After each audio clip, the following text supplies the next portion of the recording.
The idea to create a giant radio telescope emerged during the Cold War. It was the 1950s, and the world was divided not only ideologically, but also technologically. America was looking for ways to strengthen its position in defense, intelligence, and science. But it wasn't just about the arms race. It was about understanding how the ionosphere works, how radio waves are transmitted, and how to protect themselves from Soviet intercontinental missiles. Don't forget to like, subscribe, and leave a comment. Your support helps the channel grow and motivates me to create even more amazing videos for you.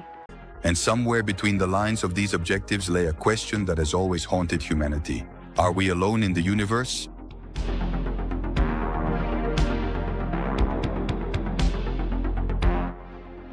In 1958, the idea for a large radar instrument was born in the mind of scientist William Gordon from Cornell University.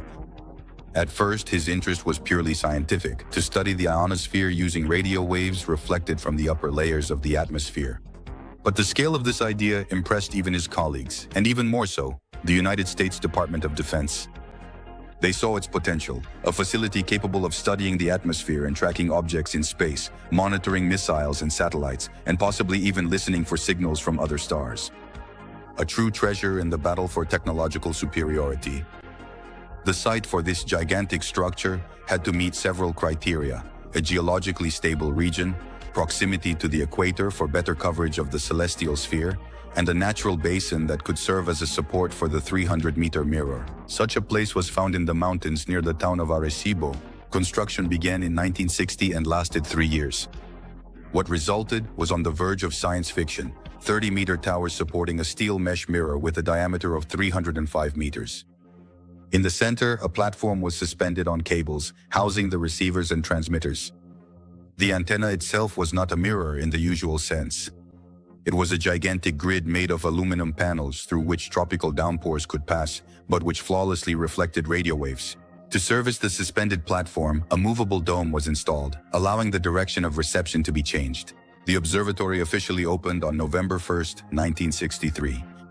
And although from the very beginning it was created with a dual purpose, both for defense and for scientific research, its name quickly became synonymous with pure science, a place where astronomy and atmospheric physics flourished in the silence of the night sky. After its opening in 1963, the Arecibo Observatory immediately became a unique scientific facility.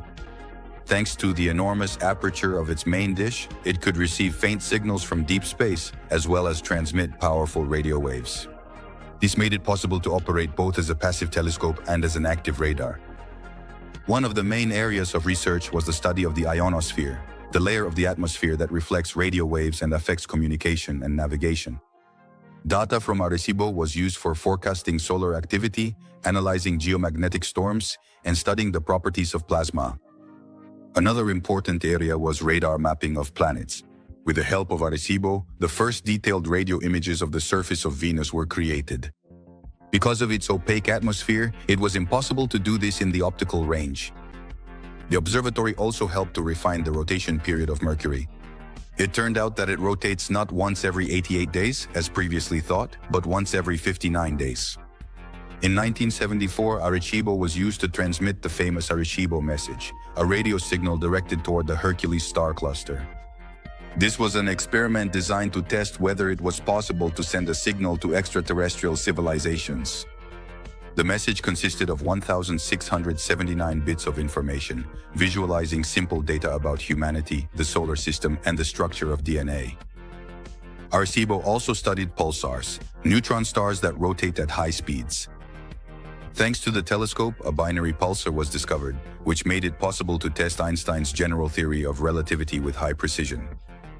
The observatory played a key role in the discovery of the first exoplanets in 1992. The discovery of such objects was the first confirmation of the existence of planets beyond the solar system,